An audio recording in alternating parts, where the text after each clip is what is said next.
My friend, what if I told you you're wasting the most important thing you own? Oh, you're thinking right now, di ba? Let me help you. It's your time. Maybe you're thinking, what is the most important? Oh, expensive things. Your car, your watch, your bag. But in reality, my friend, it's your time. Di ba? You heard the phrase that time is gold. Di ba? Totoo yun eh. Kasi everything in life, pwede nating kitain. Money, mga bagay, pwede nating mabili. You know. But, my friend, one thing that you can't get back is your time. That's why it is very important. And it's the most important thing that we have to remember, that our time is limited here on earth. So, I remember one of our pastor, I think it was Pastor Jerry Ignacio. He said that in the pulpit, that the most expensive place in the world is not in Dubai or not in the US or Europe, but is in the cemetery. Sa sementeryo daw. Kasi maraming mga bagay o time na na-waste. Maraming mga dreams na hindi na-achieve. Maraming mga dreams na na-buried together nung nasa sementeryo. Think about it. Totoo, di ba? Minsan, especially yung mga kabataan, the youth, they think they have so much time. I, hindi ko alam ang age mo. I myself fell into that trap when I was in my early 20s or even in my teens. You know, I said, I have plenty of time. And now I'm in that, middle age. And I wonder, saan napunta yung time ko? But I'm grateful dahil buti ng Panginoon. So much mistakes that I made, so many wrong decisions I made in life. But, ginagay niya tayo.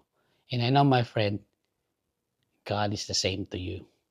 Sabi sa Ephesians 5, I think Ephesians 5:16 ba yon? Tignan ko nga ulit. 5:16. Make the most of every opportunity because the days are evil. Grabe, di ba? Make the most of every opportunity. So, yung ating time talaga, kinakailangan we use it wisely. Di ba? Sometimes we focus on, so much of the hurt. We focus on the things na tayo ba tama? May focus on the things that, kala natin napaka-importante, but in reality, my friend, no. Ang importante yung now. So, what are you doing now? Diba? Ano ba yung ginagawa mo, kaibigan?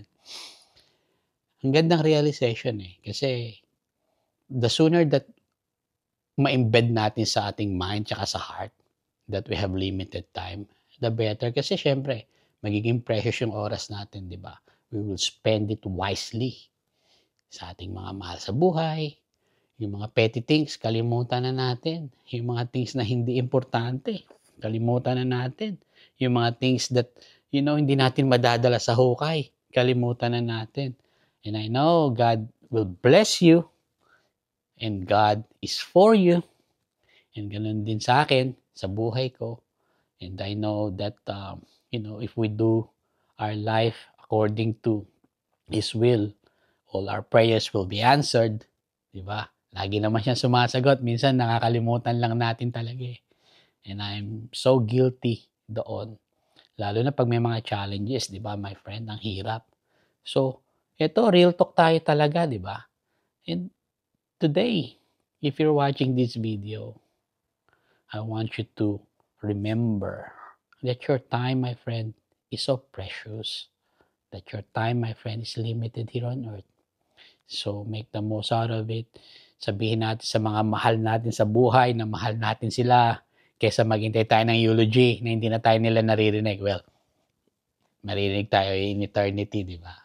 So, pero masarap mapakinggan nila yun while they're alive, di ba? So, my friend, I hope and pray na, in this short video, na mag-resonate sa'yo, maging encouragement na ma-realize natin that we have limited time, ha? So, importante yon. So, tell to your loved ones that you love them. Show them, most of all. Pakita natin. We do well sa work. Ma-recognize man tayo, hindi tayo ma-recognize. Let's give our best. Let's give our best in everything we do. So, right now, my friend, wag mo na ipagpabukas, ha? Right now. Make well. Make do good sa oras mo. Make it productive. Make it positive. Enjoy life. Enjoy natin.